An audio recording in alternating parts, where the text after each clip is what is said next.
बिस्मिल्लाहिर्रहमानिर्रहीम। हेलो अस्सलाम वालेकुम स्टूडेंट्स, कैसे हो आप? मैं हूँ आपका फिजिक्स टीचर। हम कर रहे हैं 11 क्लास की फिजिक्स का chapter 3 motion and force. Last chapter इसमें हमने जो डिस्कस किया है वो है वेक्टर एंड इक्विलिब्रियम। अगर किसी बच्चे ने मेरे लास्ट चैप्टर के लेक्चर नहीं देखे तो उसका लिंक मैं डिस्क्रिप्शन में दे दूंगा, आप उसको भी देख सकते हैं।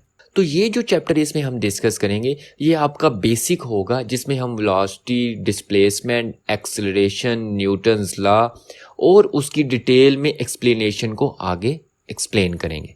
इस चैप्टर में जो सबसे पहला टॉपिक आता है वो है आपके पास डिस्प्लेसमेंट। तो बगैर टाइम वेस्ट किए शुरू करते हैं।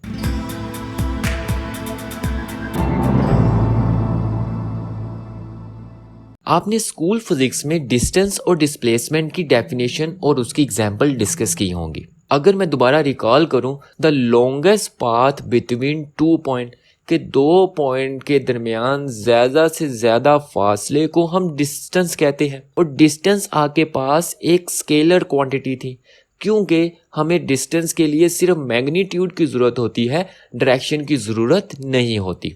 फॉर एग्जाम्पल, अगर आपने एक सिटी से किसी दूसरी सिटी पे जाना है, आप उसका डिस्टेंस को सबसे पहले पूछोगे कि कितना डिस्टेंस है एक सिटी से दूसरी सिटी के दरमियान। और इसी तरह से अगर मैं डिस्प्लेसमेंट की बात करता हूं तो डिस्प्लेसमेंट आपके पास एक वेक्टर क्वांटिटी है। ये वेक्टर क्वांटिटी क्यों है? क्योंकि इसमें हमें डायरेक्शन के साथ साथ मैग्नीट्यूड की भी ज़रूरत होती है। 9th क्लास की फिजिक्स में अगर हमने इसकी जो डेफिनेशन डिस्कस की थी वो था the shortest path between 2 point. 2 point के दरमियान कम से कम फासले को हम डिस्प्लेसमेंट कहते हैं। और अब हम इस चैप्टर में इस डिस्प्लेसमेंट को डिटेल में डिस्कस करेंगे और अंडरस्टैंड करने की कोशिश करेंगे डिस्प्लेसमेंट बेसिकली होता क्या है। तो सबसे पहले हम इसकी डेफिनेशन डिस्कस करते हैं। Whenever a body moves from one position to another, the change in its position is called displacement.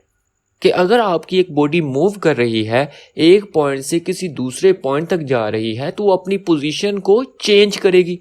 और जब वो अपनी पोजीशन को चेंज करती है तो उसको हम डिस्प्लेसमेंट कहते हैं।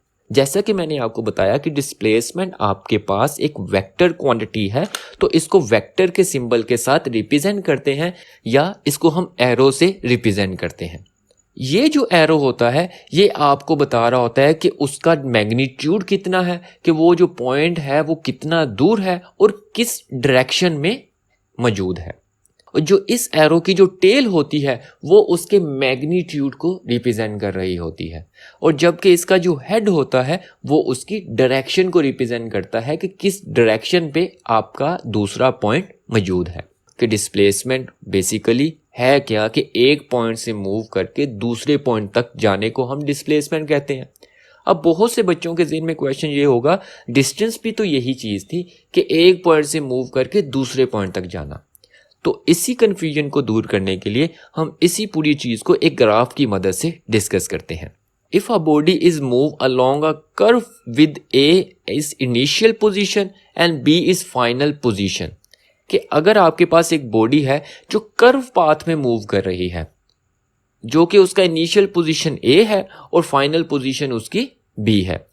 वो कर्व पाथ से मुराद क्या है? ये आपके मैंने एक्स और वाई एक्सिस ड्रा किए और जीरो आपका वो पॉइंट जहाँ पे ये दोनों एक्सिस मिल रहे हैं। और यहाँ पे एक्स और वाई एक्सिस प्लेन पे मैंने एक कर्व पाथ ले लिया और इस कर्व पाथ पे मैंने 2 पॉइंट लिए, एक पॉइंट ए और दूसरा पॉइंट बी, और एक तीसरा पॉइंट भी हम सी अज्यूम कर लेते हैं कि वो भी इस कर्व पाथ में मौजूद है। लेकिन हम जो बात करेंगे सिर्फ इन 2 पॉइंट्स की बात करेंगे। अब जब मैं इस 2 पॉइंट की बात करता हूं तो इस 2 पॉइंट पे सबसे पहले मैं डिस्टेंस की बात करता हूं। तो डिस्टेंस क्या है? डिस्टेंस आपका इस पॉइंट से मूव करते हुए इस कर्व पाथ में सबसे पहले ऊपर जाना और फिर इस कर्व पाथ में नीचे आते हुए पॉइंट बी तक आना। जबकि डिस्प्लेसमेंट क्या है? The displacement D of a body is represent by A B, कि जो आपके पास डिस्प्लेसमेंट ऑफ अ बॉडी है उसको ए बी से रिप्रेजेंट करते हैं। ए बी से रिप्रेजेंट करने से मुराद ये है कि ये जो अब शॉर्टेस्ट पाथ है कि ए एंड बी, इसको मैं जो रिप्रेजेंट करूंगा इसको डिस्प्लेसमेंट डी से रिप्रेजेंट करूंगा। लॉन्गेस्ट पाथ क्या था? ये पूरे कर्व पाथ में मूव करते जाना। और शॉर्टेस्ट पाथ क्या है? पॉइंट ए से पॉइंट बी तक डायरेक्ट मूव करना। और ये जो शॉर्टेस्ट पाथ होता है इसको हम डिस्प्लेसमेंट कहते हैं। अब अगर मैं डिस्प्लेसमेंट को कैलकुलेट करूं तो डिस्प्लेसमेंट आपके पास किस चीज़ के इक्वल होता है? If r1 is a position vector of a and r2 that of point b।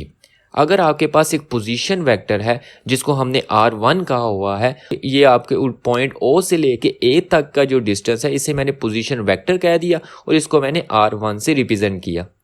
और इसी तरह से जो पोजीशन वेक्टर b होगा उसको मैंने r2 से रिप्रेजेंट किया।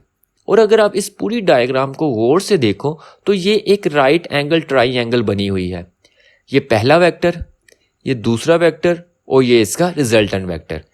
ब्लू वेक्टर जो है पहले वेक्टर के हेड के साथ दूसरे वेक्टर की टेल को मिलाया हुआ है और रिजल्टेंट वेक्टर क्या है कि पहले वेक्टर की टेल के साथ दूसरे वेक्टर के हेड को मिला दिया।